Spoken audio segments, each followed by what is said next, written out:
রাধে রাধে। জয় ভগবান কৃষ্ণ। আগামী 1 ডিসেম্বর 2025 সোমবার মোক্ষদা একাদশী। এই একাদশীর দিনে গীতা জয়ন্তী মহা উৎসব সারা বিশ্বে উদযাপন করা হয়ে থাকে এবং পালন করা হয়, কারণ এই দিনে পরম পুরুষোত্তম ভগবান শ্রীকৃষ্ণ গীতার জ্ঞান দান করেছিলেন।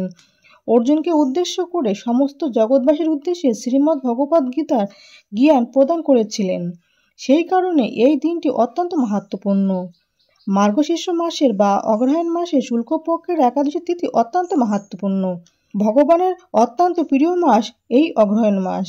নমস্কার বন্ধুরা, আজকে নতুন পর্বে আপনাদের সকলকে জানাই স্বাগত।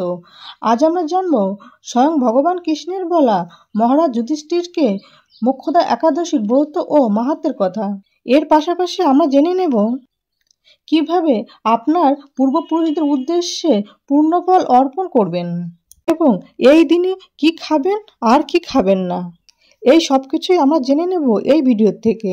এই একাদশী ব্রতের তাৎপর্য রয়েছে। বন্ধুরা, মোক্ষদা একাদশীর অধিষ্ঠাত্রী দেবতা হলেন কেশব এবং পক্ষ শুল্কপক্ষ।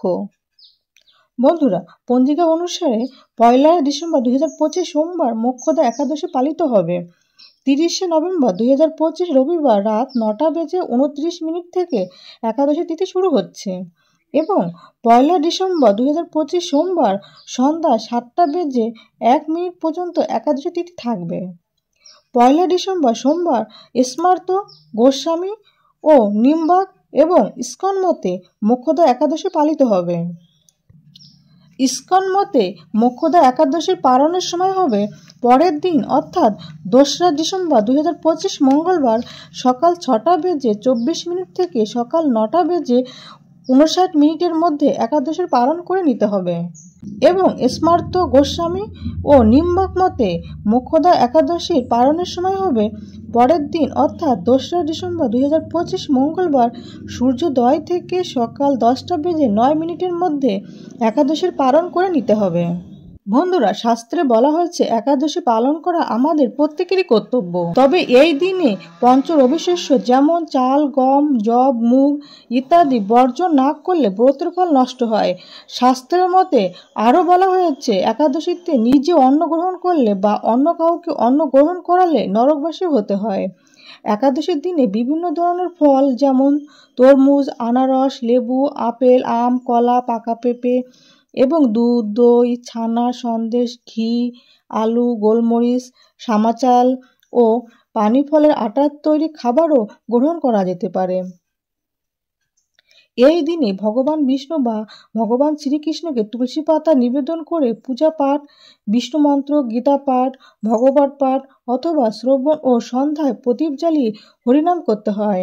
বন্ধুরা, তবে এই দিনে অন্তত শ্রীমদ্ ভগবদ্ গীতার একটি শ্লোক হলেও পাঠ করবেন, গীতা পাঠ করবেন, হরিনাম সংকীর্তন করবেন, নাম সংকীর্তন করবেন এবং মোক্ষদা একাদশীর ব্রত মাহাত্ম্যের কথা পাঠ করবেন।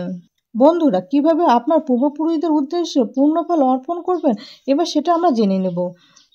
একাদশী ব্রত পালন করে পরের দিন অর্থাৎ সকালে পালনের আগে ভগবানের কাছে প্রার্থনা করবেন, হে ভগবান, আমি একাদশীর ব্রতের পুণ্যফল আমার পূর্বপুরুষদের উদ্দেশ্যে ও পিতামাতার উদ্দেশ্যে প্রদান করব। এই একাদশী ব্রতের পুণ্যফল আপনার পিতৃকুল, আপনার মাতৃকুল এবং আপনার পূর্বপুরুষদের উদ্দেশ্যে অর্পণ করতে পারেন। তবে বন্ধুরা, একাদশীর মূল উদ্দেশ্য কেবলমাত্র খাদ্য সংযম নয়, বরং দিনভর ভগবানের নাম জপ, তার ধ্যান, শাস্ত্র পাঠ ও কীর্তন করা উচিত এবং অবশ্যই শ্রীমদ্ ভগবদ্ গীতার একটি শ্লোক হলেও পাঠ করবেন এই দিনে। এই দিনে কলহ, পরনিন্দা, মিথ্যা কথা বলা সম্পূর্ণভাবে নিষিদ্ধ। দ্বাদশীতে সাধ্যমতো কোনো ব্রাহ্মণ বা গরিব মানুষকে বা অবলা জীবজন্তুকে অন্ন, খাবার, ফল বা অর্থ দান করে পালন করলে একাদশীর ব্রত সম্পূর্ণ হয়, সংসারে সুখ ও শান্তি এবং সমৃদ্ধি আসে। বন্ধুরা, আর একটি বিশেষ কথা বলে রাখি, এই দিনে শ্রী বিষ্ণুর চরণ কমলে একটি তুলসী পাতা অবশ্যই অর্পণ করবেন। পুরাণ অনুসারে ভগবান শ্রীকৃষ্ণ অগ্রহায়ণ মাসের শুক্লপক্ষের এই মোক্ষদা একাদশীর ব্রতের মাহাত্ম্যের কথা বর্ণনা করেছেন। যে ব্যক্তি এই ফলদায়িনী মোক্ষদা একাদশীর ব্রত পালন করে তার সমস্ত পাপ বিনষ্ট হয় এবং মৃত্যুর পর তিনি মুক্তি লাভ করেন।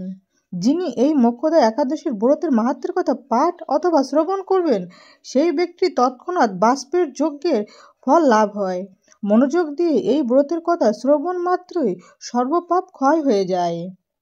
শুরু করছি মোক্ষদা একাদশীর ব্রত কথা। রাধে রাধে, জয় শ্রীকৃষ্ণ। একদিন মহারাজ যুধিষ্ঠির বললেন, হে বাসুদেব, আপনাকে আমি বন্দনা করি। আপনি ত্রিলোকের সুদায়ক, বিশ্বেশ্বর, বিশ্বপালক ও পুরুষোত্তম। আমার একটি সংশয় আছে। অগ্রহায়ণ মাসে শুক্লপক্ষের যে একাদশী, তার নাম কি? বিধিই বা কি? কোন দেবতা এই একাদশীতে পূজিত হন তা আমায় বলুন। শ্রীকৃষ্ণ বলেন, হে মহারাজ, আপনি উত্তম প্রশ্ন জিজ্ঞাসা করেছেন, যার মাধ্যমে আপনার যশ চতুর্দিকে বিস্তৃত হবে। এখন এই একাদশীর কথা আমি বর্ণনা করছি, যা শোনা মাত্রই বাষ্পের যজ্ঞের ফল লাভ হয়।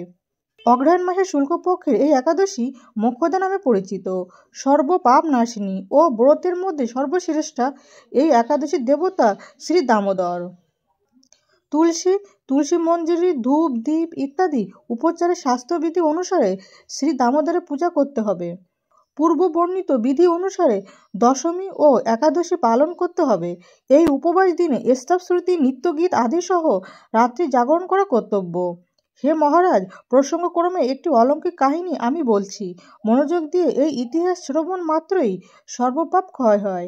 যে পিতৃপুরুষেরা নিজ নিজ পাপে অধঃজনিত প্রাপ্ত হয়েছে, এই ব্রত পালনের পুণ্যফল বিন্দু মাত্র তাদেরকে দান করলে তারাও মুক্তি লাভের যোগ্য হন।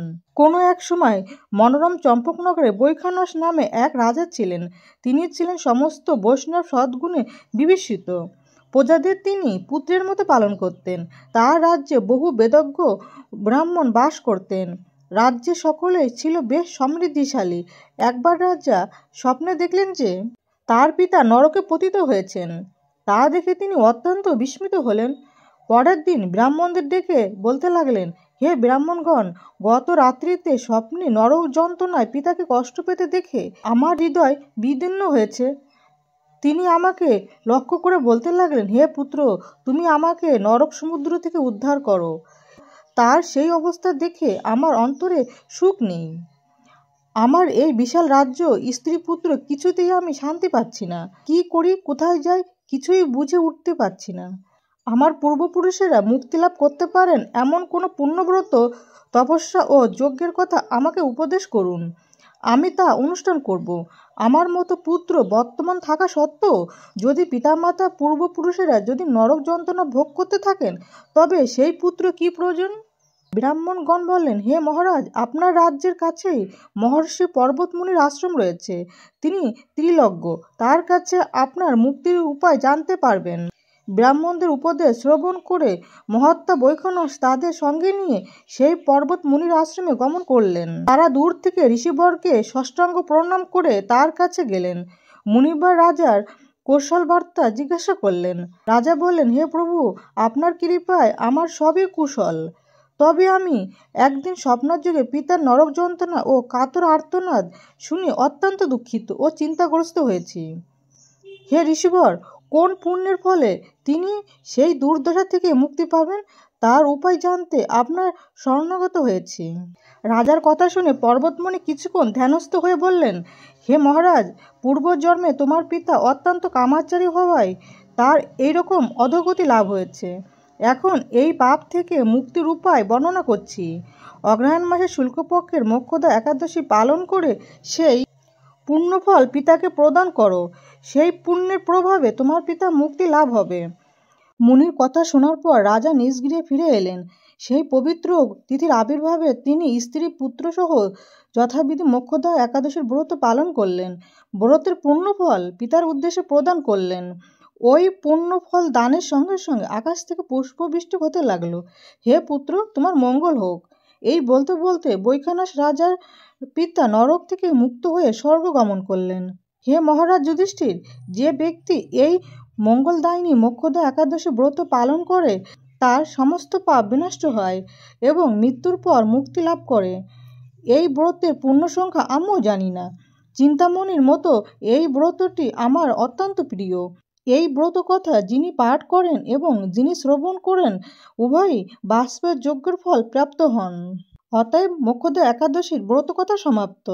বন্ধুরা, আশা করি ভিডিওটি আপনাদের কাছে সামান্য হলেও উপকারে আসবে। ভগবান কৃষ্ণ ও মা লক্ষ্মীর কৃপায় আপনারা সবাই ভালো থাকুন, সুস্থ থাকুন, এই প্রার্থনা করি। আজ তাহলে এখানে সমাপ্তি করলাম। জয় ভগবান কৃষ্ণ, জয় মা লক্ষ্মী, জয় মা একাদশী মাতা, রাধে রাধে।